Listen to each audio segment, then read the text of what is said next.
Shalom. Shalom. Ya, puji Tuhan. Tuhan Yesus memberkati kita semua.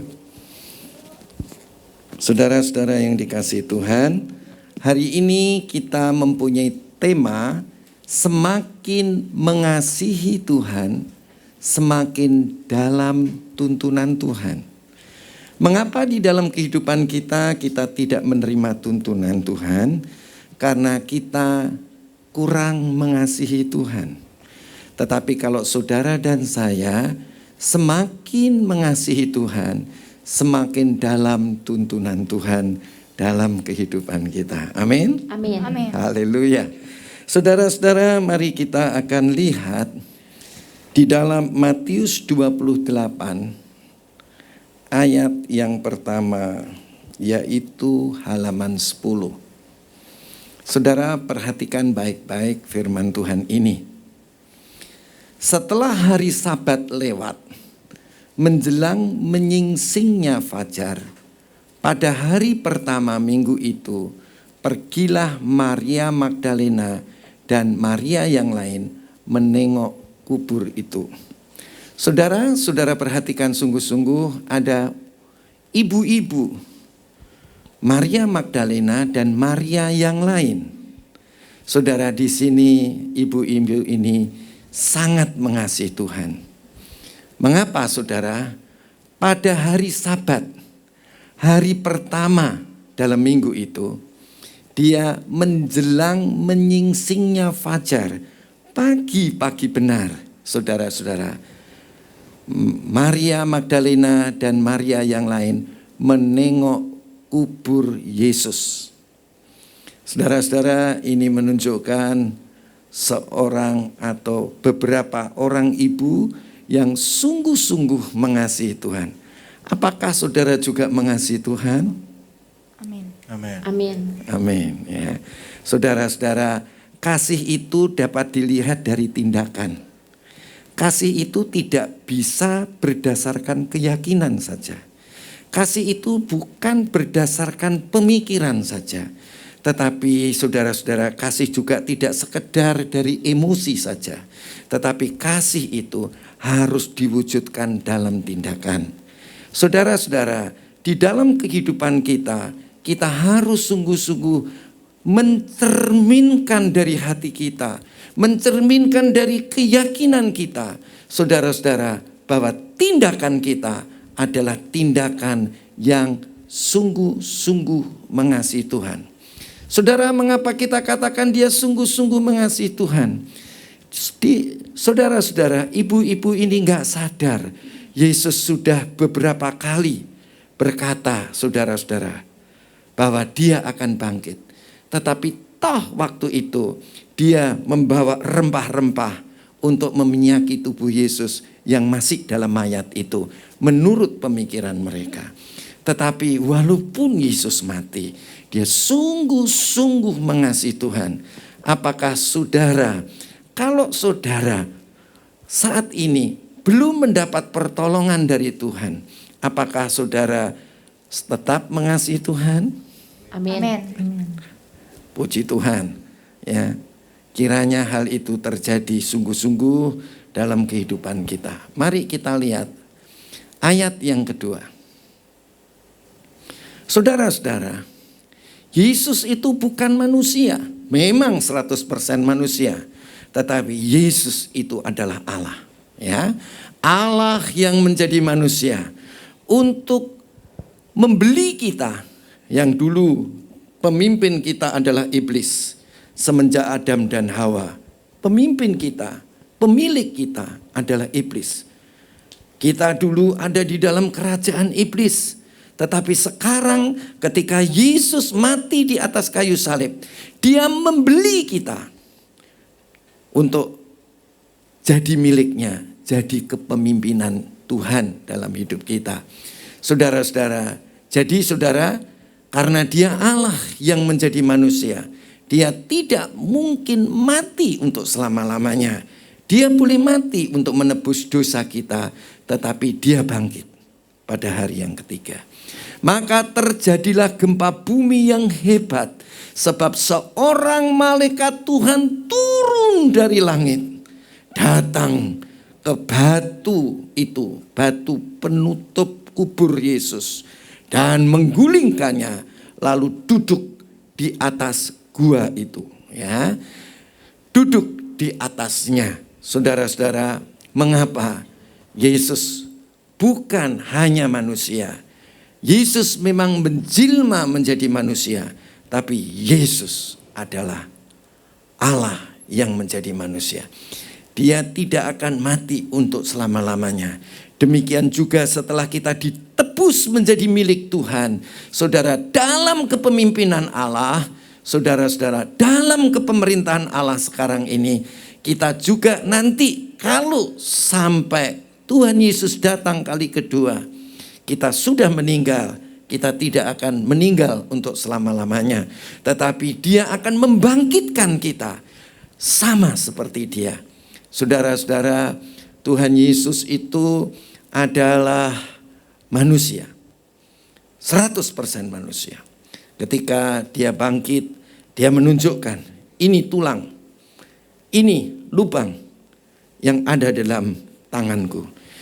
Ini juga lubang yang ada di dalam lambungku.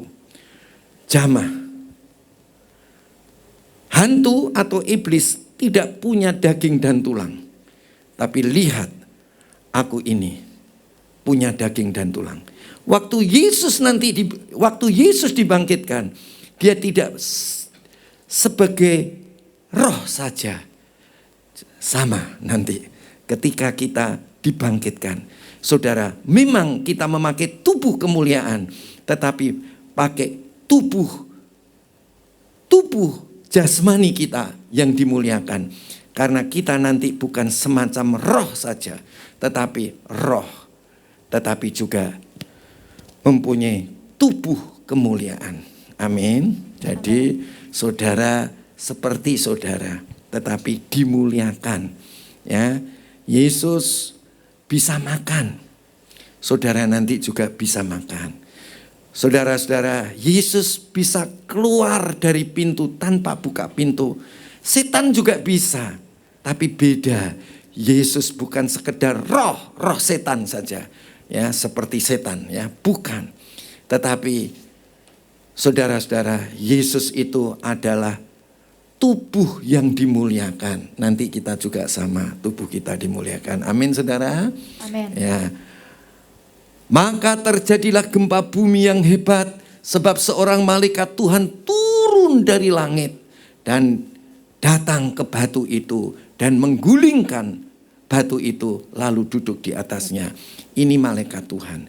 Saudara, waktu malaikat Tuhan turun menggulingkan saudara-saudara batu penutup kubur Yesus, saudara-saudara, maka terjadi gempa. Luar biasa ya, saudara ya. Yesus itu Allah yang menjadi manusia.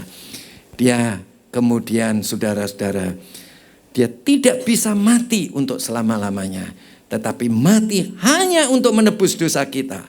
Dan Dia bangkit kembali. Ingat saudara, saudara sudah bukan lagi milik iblis. Milik siapa saudara? Milik Tuhan. Saudara tidak lagi ada di dalam kepemerintahan daging, tetapi saudara dan saya ada di dalam kepemerintahan roh Tuhan yang tinggal dalam hidup kita. Jadi jangan seorang pun yang berkata, aku ini milikku. Tetapi kita semua adalah milik Tuhan. Amin. Amin. Amin. Ya. Mari kita lihat ayat yang ketiga. Lihat saudara, wajahnya malaikat luar biasa. Demikian juga wajah saudara dan saya nanti akan menjadi luar biasa. Amin. Mengapa saudara-saudara? Ketika Yesus ditemui atau Yesus dengan tepat, Yesus menemui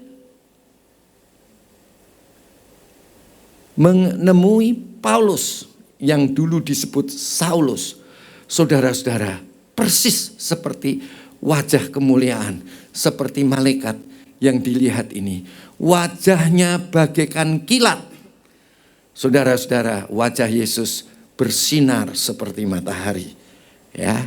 Dan pakaiannya putih bagaikan salju. Tuhan Yesus juga pakaiannya putih bersinar.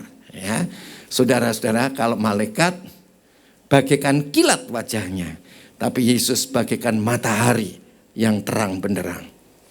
Kemudian dan pakaiannya, malaikat ini pakaiannya putih bagaikan salju, tapi pakaian Yesus bersinar terang. Ya, tentu kemuliaan Tuhan Yesus dan kemuliaan malaikat itu berbeda, saudara. Tapi saudara dan saya adalah anak-anak Allah. Saudara dan saya adalah anak-anak Allah. Saudara dan saya adalah tubuhnya Tuhan. Saudara akan bercahaya seperti Tuhan kita, Yesus Kristus. Amin, saudara. Amin. Saudara bangga menjadi anak Tuhan? Amin. Ya. Saudara dan saya bisa memahami ini kalau kasihmu makin dalam kepada Tuhan. Tetapi kalau kasih saudara hanya kasih menurut keyakinan, kasih menurut pemikiran, kasih menurut emosi, tetapi tidak dilanjutkan dengan kasih menurut tindakan. Saudara-saudara, ini adalah cuma cerita saja.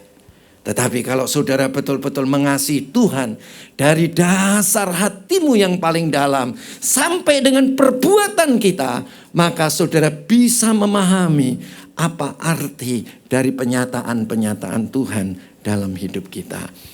Next, ayat yang keempat. Saudara lihat. Dan penjaga-penjaga itu gentar ketakutan dan menjadi seperti orang-orang mati. Saudara lihat, Saulus yang disebut Paulus, waktu melihat Tuhan Yesus, dia matanya menjadi buta. Ada selaput di mata mereka. Saudara-saudara, malaikat saja bikin penjaga-penjaga serdadu Romawi itu menjadi gentar ketakutan. Dan menjadi seperti orang-orang mati. Ya, saudara-saudara, saking takutnya. Kalau Petrus bilang apa, saudara? Dia tidak bisa melihat. Dia tersungkur. Dan dia berkata, bukan Petrus, Saulus. Atau yang disebut Paulus. Dia, saudara, katakan, siapa engkau ya Tuhan? Tuhan Yesus bilang, akulah Yesus yang engkau aniayakan. Saudara-saudara, menganiaya anak Tuhan itu sama dengan menganiaya Yesus. Jadi kita sesama saudara tidak boleh saling menganiaya. Tetapi sesama saudara harus saling bantu-membantu, tolong-menolong, mengangkat satu dengan yang lain. Karena dia adalah tubuh Tuhan. Dan penjaga-penjaga itu gentar ketakutan dan menjadi seperti orang-orang mati. Ya, saudara, baru itu malaikat. Saudara-saudara, ini saudara-saudara, Tuhan Yesus beda. Kemuliaannya beda. Oke, ayat yang kelima. Nah, kita mulai masuk. Tadi saudara-saudara, itu bicara mengenai apa saudara? Kasihnya.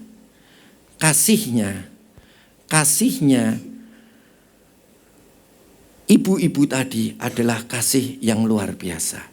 Nah, saudara-saudara, dia mengasihi Tuhan. Saudara-saudara, waktu dia mengasihi Tuhan, karena dia tahu Tuhan Yesus itu mati dan akan diberi rempah-rempah. Karena dia nggak sadar kalau Yesus itu bakal bangkit.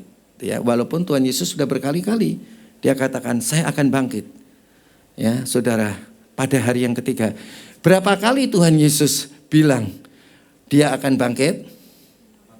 5 kali. Ya. Tapi kalau orang lagi susah, saudara-saudara, lagi punya masalah, emosinya lagi negatif, itu berapa puluh kali pun dikasih tahu, nggak ngerti-ngerti. Ya.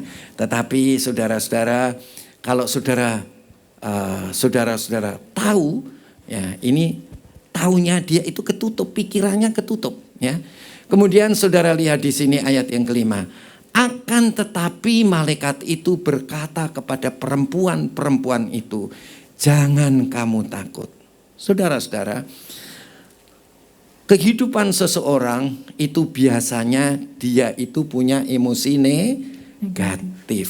ya. Kalau saudara dan saya punya masalah yang besar, seperti ibu-ibu ini punya masalah yang besar, Tuhan mereka, guru mereka, apalagi saudara, Mesias mereka, raja mereka yang dahulu diharapkan untuk membebaskan bangsa Israel, ternyata mati. Itu beban yang begitu besar dalam hidupnya. Dan saudara-saudara, karena beban yang begitu besar itu menutup saudara-saudara pikirannya. Dan sehingga apa yang terjadi saudara, kelakuannya juga menjadi takut. Dan apalagi saudara-saudara, emosinya, pikirannya negatif, emosinya negatif, kelakuannya juga negatif. Jadi emosinya adalah negatif. Ya, dia takut. Siapa di antara kita yang saat ini merasakan takut? Gak ada? Puji Tuhan. Haleluya. Berarti saudara punya masalah, tetapi saudara tetap percaya, tetap yakin. Percaya telah menerima. Orang Kristen harus begitu saudara. Seperti saudara dan saya saat ini. Ya kan? Yakin, percaya telah menerima. Saudara-saudara, orang Kristen itu harus percaya telah menerima. Firman Tuhan katakan, percayalah kamu telah menerima, maka hal itu akan dibuat Tuhan bagimu. Jadi saudara-saudara, kita harus percaya telah menerima. Jangan percaya mudah-mudahan menerima. Tadi ada seorang song leader yang begitu kelihatannya nggak yakin begitu ya. Saudara-saudara, sebagai pemimpin harus yakin ya. Saudara percaya telah menerima. Hari ini adalah harinya Tuhan. Mari kita bersukaria karena Tuhan itu hidup dan luar biasa. Ya, jangan saudara bicara seperti kemanusiaan. Saudara-saudara, beban kita berat. Mari kita datang kepada Tuhan.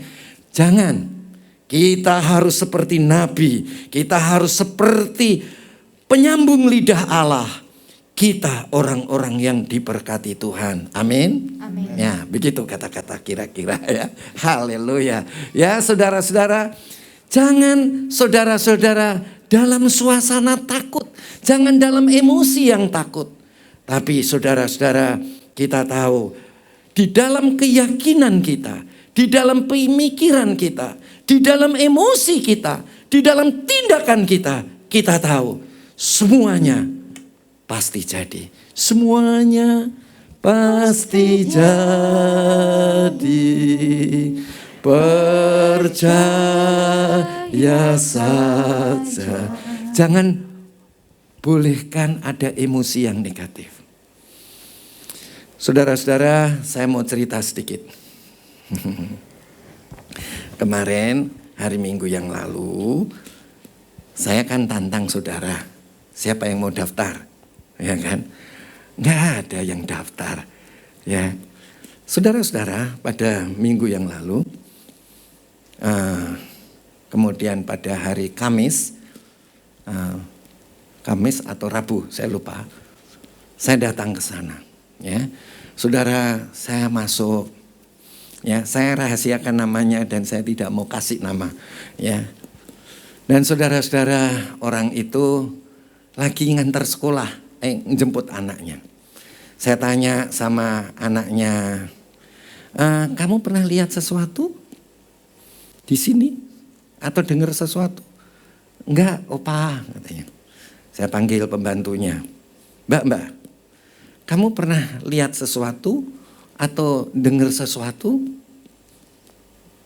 Enggak, Om, katanya dia gitu.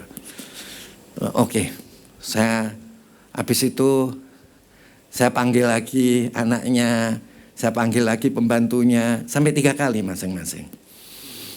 Saya rasakan suasana itu bukan suasana dalam penguasaan iblis. Saudara pernah kan kalau masuk di dalam satu rumah ada penguasaan iblis atau tidak dalam penguasaan iblis? saudara pasti berasa ya. Kalau saudara dekat sama Tuhan, saudara tahu itu. Tapi kalau saudara nggak dekat Tuhan, nggak tahu ya. Maka itu perlu saudara semakin mengasihi Tuhan supaya semakin dalam tuntunan Tuhan dalam hidup kita. Ya, oke. Kemudian akhirnya si ibu ini datang.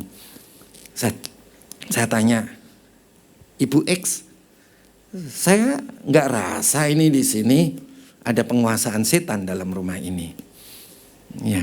Ya Om. Dia langsung tunjukin tuh foto-foto. Dia tunjukkan itu dari rumah tangga paling bawah sampai lantai atas sampai teras atas yang bagian belakang itu ditunjukkan pada saya. Ini Om, kamu lihat deh ini. Ya. Di situ ada ceceran darah itu dari bawah sampai ke atas. Kemudian saya bilang, memang bisa, tapi bukan penguasaan iblis. Tetapi ini hanyalah sesekali, ya istilahnya kiriman sesekali, bukan penguasaan. Terus dia tunjukkan lagi fotonya, ya di kamarnya anaknya itu, di jendelanya itu ada lumpur yang begitu banyak. Masa rumah bersih, kamar bersih, ada lumpur banyak. Dan di situ terlihat ulat-ulat yang agak gede-gede ya, agak begitu ya, warna-warni begitu. Ya, saya datang kan bukan untuk apa saudara, bukan untuk didemonstrasikan iblis gitu ya. Kalau itu iblis ada, kita harus percaya telah menerima. Jadi iblis itu sudah tidak berkuasa dalam hidup kita. Inti cerita, saya teguhkan dia. Ya. Tapi sebelum saya datang, itu beberapa hari sebelum hari Minggu itu, saudara-saudara, itu saya, saudara pernah dengar Iron Dome? Iron Dome, kubah besi. Sudah pernah dengar? Itu kalau saudara lihat itu di Israel, sekarang ini dia punya, bukan sekarang, tapi beberapa waktu itu punya namanya pelindung besi.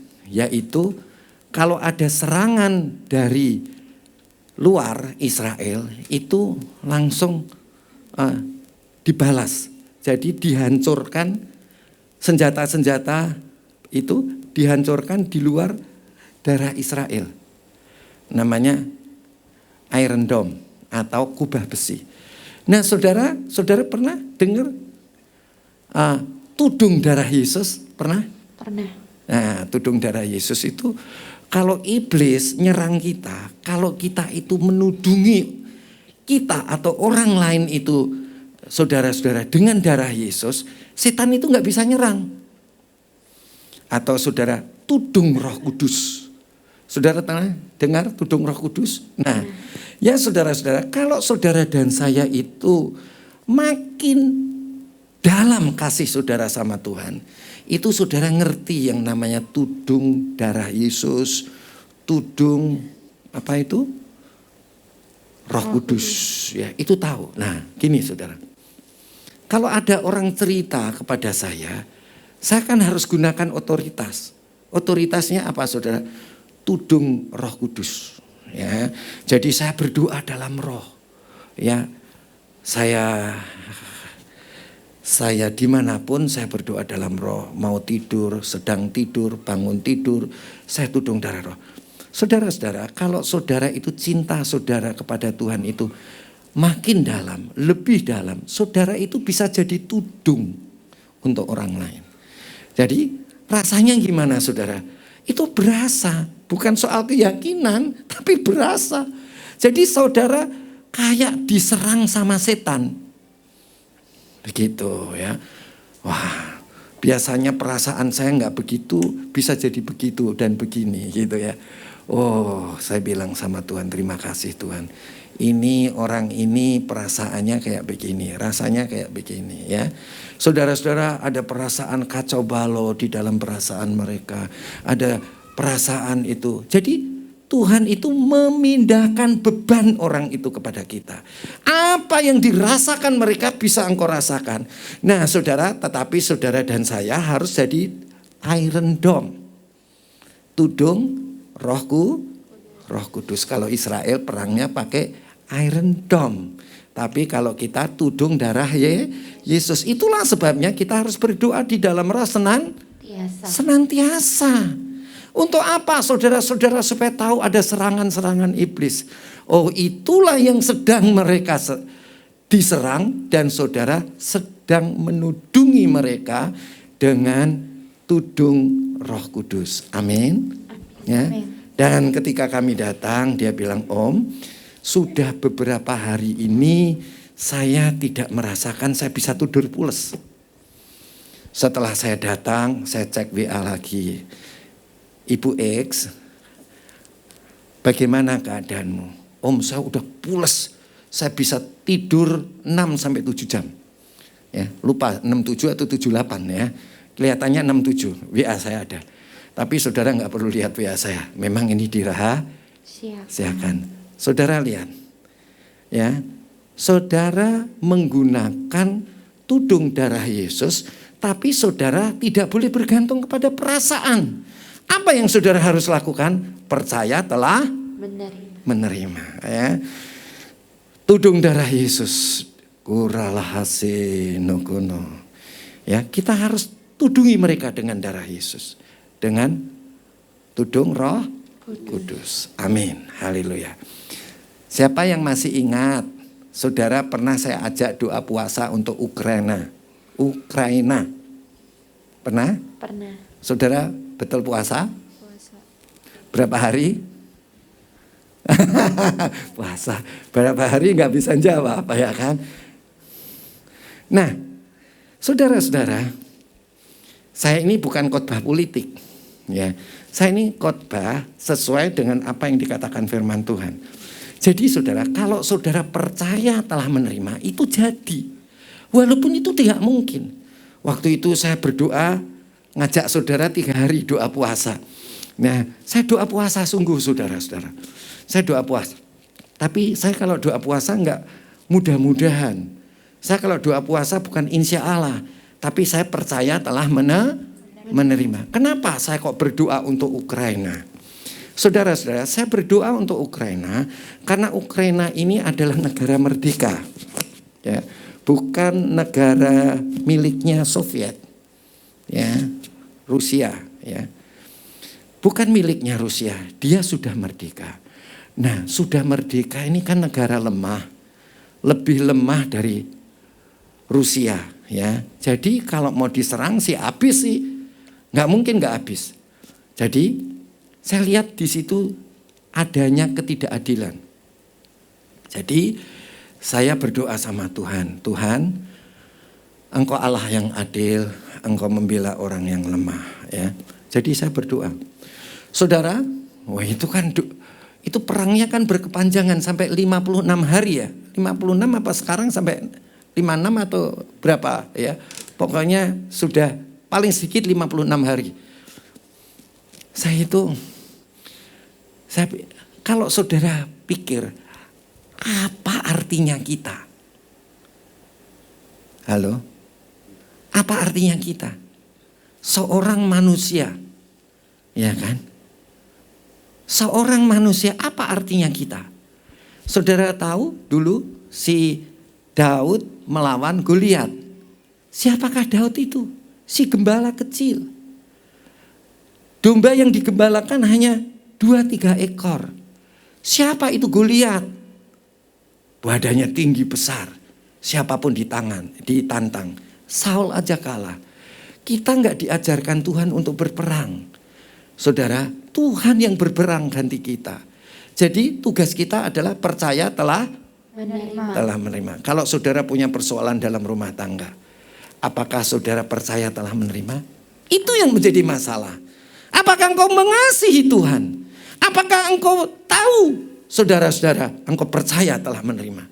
Engkau makin mengasihi Tuhan, saudara, engkau akan berasa semuanya terjadi. Tapi harus digunakan bersama dengan percaya telah menerima. Nah, saudara-saudara, waktu saya selesai doa puasa saya ngomong sama istrinya saya, kita percaya telah menerima. Wah, digempur sampai habis begitu. Ya, saya nonton, saya tuh bilang, saya percaya telah menerima. Saya suka ngomong sama istrinya saya, ya. Kita percaya telah menerima. Saudara-saudara, nggak ngira loh saudara, ya, Uni Eropa sama NATO yang dulunya nggak mau ikut-ikut, langsung ngirimkan itu. Yang berita terakhir yang bikin saya kaget saudara, Indonesia itu dia nelpon sama Zelensky, ya, namanya siapa? Zelensky. Nah, itu, ini kelihatannya Adit ya. Ya saudara, nah, Pak Jokowi Indonesia mengundang Zelensky untuk datang di G20 walaupun dia tidak anggota. Terus Zelensky bilang, Pak Jokowi minta bantuan untuk membantu negara kami yang sedang perang. Pak Jokowi bilang, sesuai dengan undang-undang kita nggak boleh bantu di dalam peperangan, tapi kita akan bantu dalam segi kemanusiaan, bantuan kemanusiaan. Saudara-saudara, jadi saudara-saudara, kita percaya kalau kita doa itu semuanya pasti jadi. Percaya saja. Walaupun nggak mungkin. Itu perkara yang besar. Perkara keluarga kita, perkara pelayanan kita, perkara pekerjaan kita. Saudara-saudara, kalau engkau semakin dalam mengasihi Tuhan, saudara, Tuhan akan memberikan penyataan-penyataan sama kita. Kalau Tuhan sudah memberikan penyataan, bagaimana kita harus bersikap? Ditindaki dengan percaya telah menerima. Ya, amin saudara. Ini kuasa Tuhan yang luar biasa. Ya, dikatakan di sini, jangan takut. Akan tetapi malaikat itu berkata kepada perempuan-perempuan itu, jangan kamu takut. Saudara, biasanya orang itu terlihat di emosinya. Emosi yang negatif, emosi yang takut, emosi yang jelek, bukan emosi yang bagus. Saudara-saudara, engkau dan aku harus jaga yang namanya emosi, ya. Jangan sampai emosi kita moodnya jelek. Kita harus jaga moodnya bagus. Sering-sering ngaca di cermin. Muka saya kayak apa ya? Itu kelihatan. Oh, muka yang berseri-seri, mata yang bercahaya, itu penting, itu dijaga. Kalau saudara lihat begitu, berarti saudara emosinya lagi negatif. Saudara lagi takut. Ya, lagi khawatir. Lagi marah. Ya, itu berjenis-jenis. Yang jelas itu namanya emosi negatif. Nah, saudara-saudara, kita lihat ayat yang berikutnya, ayat yang kelima, tapi yang ini. Nah saudara, kenapa? Kalau saudara lihat emosi saudara negatif, coba lihat pikiran saudara ada apa. Pasti pikirannya negatif. Ya, di sini dikatakan, sebab aku tahu, malaikat yang ngomong, sebab aku tahu. Jadi saudara, malaikat itu lihat emosinya si Maria Magdalena dan ibu-ibu itu emosi yang negatif, takut. Maka itu dia mulai mencari sebabnya apa itu Maria Magdalena itu dan ibu-ibu yang lain itu kok takut. Ya, kalau saudara takut, cari sebabnya. Kenapa kok takut? Sebab aku tahu, kata malaikat itu, kamu mencari Yesus yang disalibkan itu. Ingat, takut, hati-hati dengan emosi yang negatif, mood yang negatif. Pasti pikiran kita salah. Amin saudara. Amin. Pikiran kita harus pikiran yang positif. Yesus mati, 3 hari bangkit. Dari mana tahu? Dia udah ngomong 5 kali. Ya, jadi saudara, tapi maklum, orang yang punya masalah yang besar biasanya lupa semua. Oke, tapi kalau enggak, oke, next, halaman 16. Nah, saudara-saudara, kenapa kok pikiran kita negatif? Pikiran kita negatif itu karena keyakinan kita tidak sesuai dengan Alkitab. Ya, mungkin keyakinan kita sesuai dengan Alkitab, tapi pikiran kita ketutup ya dengan masalah. Ya, Yesus di sini, kata malaikat itu, Yesus tidak di sini sebab bangkit seperti yang telah dikatakannya. Lihatlah, Yesus itu sudah ngomong 5 kali. Ya, tetapi kok mau dirempah-rempahin untuk diminyakin. Ya saudara-saudara, Matius 28 ayat ke-6, ia tidak ada di sini sebab ia telah bangkit sama seperti yang dikatakannya. Mari lihatlah tempat ia berbaring. Ya, jadi saudara-saudara, kalau saudara moodnya jelek, pikirannya pasti jelek. Kalau pikirannya jelek, keyakinannya pasti jelek. Ya, maka itu milikilah keyakinan seperti apa yang dikatakan oleh Alkitab. Dikatakan sama seperti yang telah dikatakannya. Mari lihatlah tempat ia berbaring. Nih bener loh, kosong. Seperti apa yang dikatakan oleh Tuhan Yesus. Seperti apa yang telah dikatakan Alkitab. Anak-anak Tuhan, apapun keadaanmu, saudara-saudara, yakinlah dengan apa yang dikatakan oleh Alkitab. Peganglah, percayalah telah menerima. Seperti saya menangani ibu-ibu tadi yang diganggu oleh setan. Seperti saya berdoa untuk Ukraina. Ya, kita nggak perlu berperang. Kita nggak perlu bantu otot-ototan. Ya, seperti yang pernah khotbah di sini. Saudara-saudara, saya lihat di TV otot-ototan gitu, saudara. Kita nggak perlu otot-ototan.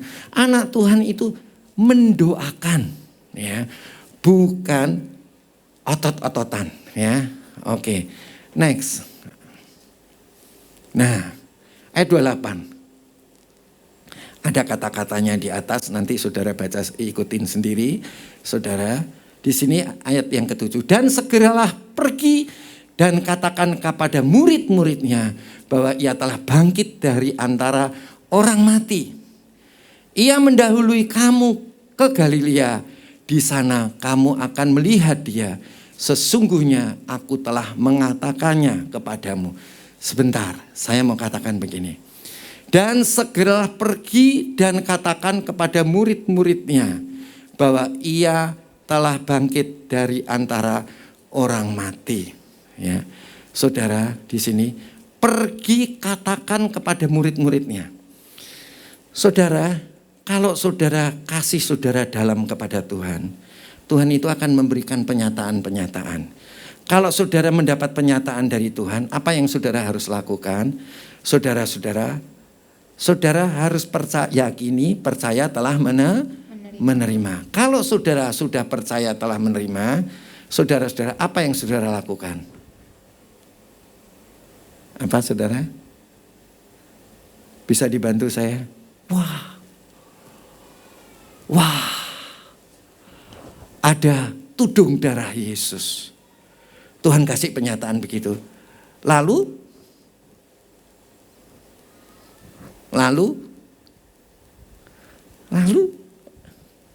apa saudara? Dan segeralah pergi dan katakan kepada murid-muridnya bahwa ia telah bangkit dari antara orang mati. Apa itu maksudnya? Tindak. Apa? Bertindak. Bertindak apa? Ayo. Menginjili. Pinter itu. Pinter ini. Maka itu kamu diambil mantu. Siapa tadi? Karawi. Oh, cepat dapat mertua. Ya kan? Iya. Saudara, kalau saudara dapat penyataan-penyataan Tuhan, jangan dikantongin sendiri. Harus apa saudara? Setelah saudara mendapat penyataan Tuhan, saudara sudah alami, ceritakan kepada orang lain. Ceritakan kepada murid-murid yang pria-pria itu. Lihat, Ia telah bangkit dari antara orang mati. No, begitu. Ya, jangan disimpan sendiri. Oh, kalau saya jadi Tuhan, saya nggak kasih apa-apa sama saudara. Buat apa saudara nanti perutnya buncit? Iya kan? Lah, iya kan? Kalau saudara dikasih apa-apa disimpan sendiri buat apa? Saudara, Tuhan memberi penyataan kepada kita itu untuk diberitakan kepada orang lain. Tuhan berkati kita untuk diberitakan.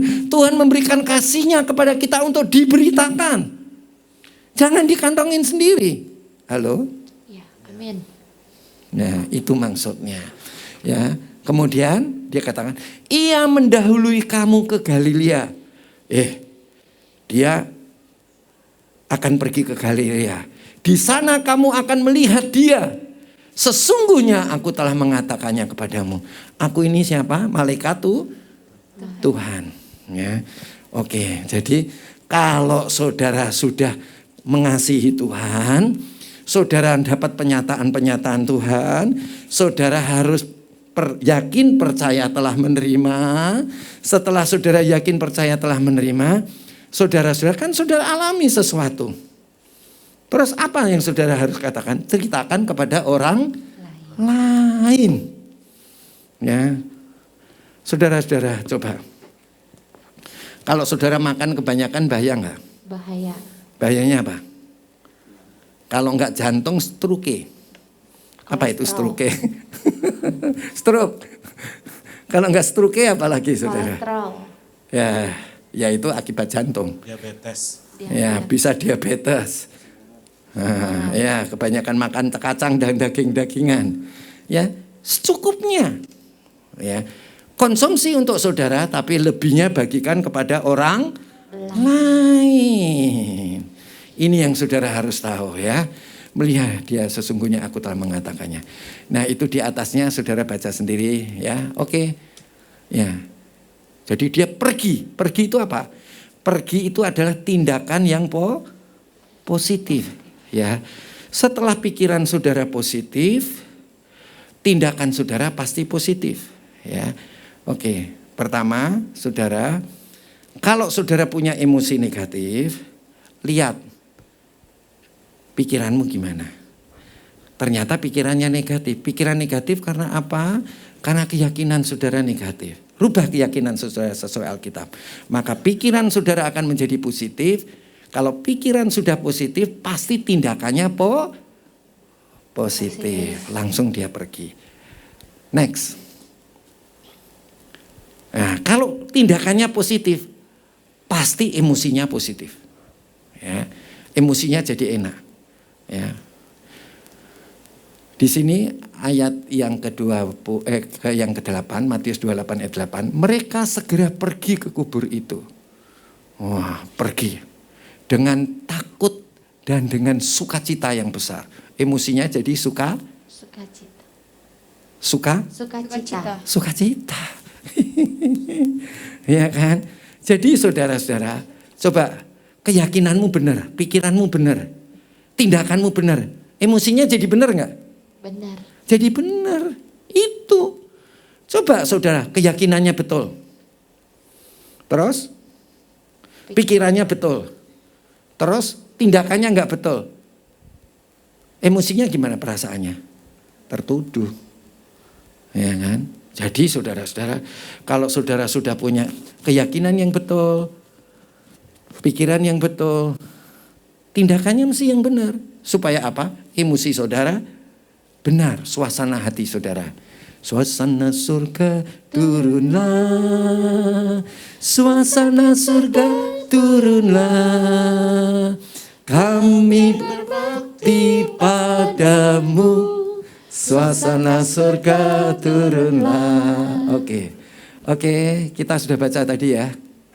Sudah ya ini? Sudah. Mereka segera pergi ke kubur itu dengan takut dan dengan sukacita yang besar, dan berlari cepat untuk memberitahukan kepada murid-murid Yesus. Nah, saudara, itu baru malaikat yang ngomong. Saudara, pokoknya makin kita mengasihi Tuhan, penyataan Tuhan itu makin banyak. Bukan malaikat saja ngasih tahu, tapi Tuhan Yesus juga kasih tahu. Next, ayat 9. Saya cuma 10 ayat saja. Kebanyakan nanti baca di rumah sendiri ya. Matius 28 ayat 9. Tiba-tiba Yesus berjumpa dengan mereka dan berkata, salam bagimu. Saudara, dia kan sudah emosinya positif kan? Terakhir sama malaikat Tuhan tadi, betul? Iya. Betul? Betul. Nah, saudara-saudara, emosinya positif. Kemudian Tuhan Yesus jumpai dia. Saudara, jumpai dia. Salam bagimu. Untuk merubah apa, saudara? Supaya tetap berpikiran positif. Ya, supaya tetap berpikiran positif. Shalom, kata Tuhan Yesus. Wah, guru. Mesias, Tuhanku, Allahku. Wes, kaget saudara. Ya, jadi saudara-saudara, walaupun emosi kita positif, saudara, kita harus mengingatkan satu dengan yang lain. Tetap jaga emosi yang positif. Caranya apa? Pikiran kita harus tetap positif ya. Walaupun sudah sama malaikat Tuhan, sudah positive thinking, sudah emosinya emosi yang positif, tetapi kita Tuhan tetap jaga. Itulah namanya pentingnya pengembalaan. Walaupun orang itu sudah gembira, sudah sukacita, tapi terus diingatkan, ayo kita tetap berpikiran seperti Alkitab katakan. Itulah Tuhan Yesus contoh sebagai gembala yang baik, ya, sebagai konselor yang baik, sebagai gembala yang baik, sebagai pemurid yang baik. Kita perlu adanya persekutuan supaya satu dengan yang lain saling menasihati supaya kita tetap, walaupun saudara sudah gembira, saudara harus tetap berpikiran positif. Next. Nah, saudara, kalau orang itu pikiran positif itu apa yang saudara buat, saudara? Pasti dia itu punya tindakan yang positif. Ya. Kalau pikiran saya positif, saudara, saya pasti mau cuci kaki saudara. Kenapa? Karena pikiran saya positif, tindakan saya pasti positif.